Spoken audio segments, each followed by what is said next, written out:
when a simple handshake disappears.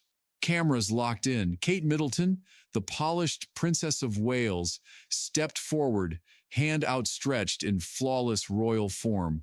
But Pope Leo XIV, a brand new, rule-breaking American pontiff, did not take it. Instead, he folded his fingers, let the moment freeze, and left the planet's most choreographed greeting hanging in midair. The hall gasped, social feeds exploded, yet the silence that followed was louder than any scandal. Because what Leo did next, rolling up his sleeves, reaching for a plain silver basin, rewrote 1,500 years of protocol on the spot. Why refuse the handshake? What secret message was he firing across the bow of Buckingham Palace? And how will the House of Windsor answer behind closed doors? Keep watching. The quietest gesture in Vatican history is about to shake two crowns at once. 5 days earlier, even battle-hardened Vatican watchers blinked. A Jesuit from Chicago, elected after dawn ballots, emerged on St. Peter's balcony, wearing nothing but a black wool cassock. No gold thread, no jeweled fisherman's ring. Reporters expected Latin blessings. He offered a shy wave and vanished inside. That night he ate lentil soup at a scarred wooden table, then slept on a military cot. In the morning he told aides, "The only crown that matters came with thorns." Words slipped fast. Leo was coming for empty pomp. So when Kensington Palace requested a private audience for Catherine, Princess of Wales, curial courtiers felt thunder in their bones. Tradition said velvet drapes and gilded thrones. Leo said nope. He ordered the reception hall stripped bare, 2 wooden chairs, 1 silver basin, and a towel. Nothing more. But across the sky, another symbol was already descending.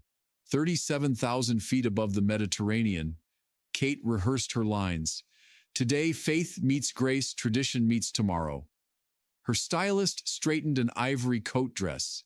Her aide whispered, "Your Royal Highness, he breaks rules." Kate answered with a calm smile, I'm not here to impress him. I'm here to meet him." Touchdown Rome. Paparazzi swarmed. Inside the Apostolic Palace, guards adjusted halberds, but no red carpets rolled out. They weren't needed. The Pope was waiting alone in silence, sleeves plain as monastic stone. The double doors opened. Kate entered, poised, camera ready, the picture of modern royalty. She stopped, curtsied, and offered her hand. 10 seconds is an eternity under 1,000 flashbulbs. Pope Leo's gaze did not waver. His fingers remained woven together. Gasps whipped through reporters. Kate's smile flickered, then she lowered her hand. Without apology, Leo walked, not toward her, but toward that humble basin of water. He rolled his cuffs mid-stride. The gesture felt radioactive. He lifted a clay pitcher, poured water, and finally spoke. Leadership is measured not by the strength of our grip, but by the humility of our touch. He looked straight at the future queen. Will you join me in something older than both our titles? For Kate, every palace lesson screamed retreat. Cameras were hungry, narratives were loading, yet the Pope's invitation felt less like a trap, more like a door. She breathed once, stepped forward, and history snapped a fresh shot. Leo dipped his hands. Water splashed softly, echoing like a whispered psalm. Then Kate reached for the towel and dried the Pope's fingers, careful, deliberate, almost tender. A duchess who'd shaken thousands of hands now washed one pair. Gasps faded into reverent hush. Then Leo took the towel, washed Kate's hands in return. The ivory sleeves of her bespoke coat darkened. Protocol shattered. Lenses caught not monarchy, not priesthood, but 2 humans leveling centuries with a basin of water. Minutes later, under blinding lights, questions flew like arrows.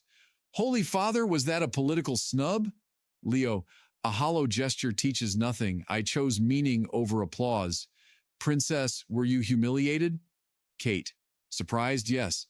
Humbled, absolutely. Humility isn't weakness, it's foundation. It's a line ignited feeds worldwide. True transformation begins where comfort ends. Within 2 hours, Jewer Handshake Gate topped global trends. Split-screen reels showed the moment over dramatic beats. Think pieces labeled it church versus crown, ritual versus relevance. Clips of Leo rolling his sleeves clocked 10 million views before sunset. Meme lords captioned the basin shot, "Holy splash damage." Buckingham issued a 22-word note on mutual respect. Vatican insiders leaked talk of an Easter letter on servant leadership. Conspiracy vloggers claimed the Pope sent secret signals about royal repentance. Yet the deeper current was simpler. Authenticity sells, and people are starving for it. Handshakes matter. In 1529, Henry VIII kissed Pope Clement's ring, then split the church. In 1982, John Paul II refused to extend his hand to General Jaruzelski until cameras cut. But never had a pope traded a handshake for a basin and coaxed a future queen into the ritual on the spot. Water sits at the center of every creed: baptismal, ablution, coronation. By choosing it, Leo wielded a universal language stronger than scepters or tiaras. Within 48 hours, Britain's ambassador sought clarification. Italian papers ran editorials calling the move "simplicity as seismic weapon." Kate's private poll numbers spiked among Gen Z by 8 points. Royal schedulers quietly postponed a planned Vatican concert gala. Insiders whisper Leo's encyclical will urge world leaders to wash before they rule. Behind Windsor walls, aides debate whether the princess should host a reciprocal event of service instead of a banquet. Away from reporters, Leo guided Kate through a side corridor into a candle-lit chapel. No marble, just a wooden crucifix and a lingering scent of candle wax. "I thought strength meant perfection," Kate admitted. "Perfection hides fear," Leo replied. He pressed a hand-carved olive wood rosary into her palm, gift from a Palestinian mother who'd lost 3 sons. "Real power listens before it leads," he said. Kate closed her fist around the beads. For the first time on record, she whispered, "Pray for me. I'm still learning." They emerged to a crowd hushed by something they couldn't hashtag. Leo extended his hand, this time in simple friendship. Kate took it. Cameras flashed, but no one cheered. Awe drowned out the noise. A cardinal watching murmured, "That was unprecedented." Leo answered, "So was Christ." One refused handshake, one shared bowl. In under 3 minutes, Pope Leo XIV and Kate Middleton stripped 2 ancient institutions to flesh and bone and proved humility can wreck centuries of choreography. If this story jolted your view of real strength, tap that like so more people see how silence can roar. Smash subscribe and ring the bell, because next week we're diving into another untold power play hiding behind velvet curtains. Clicking takes a split second.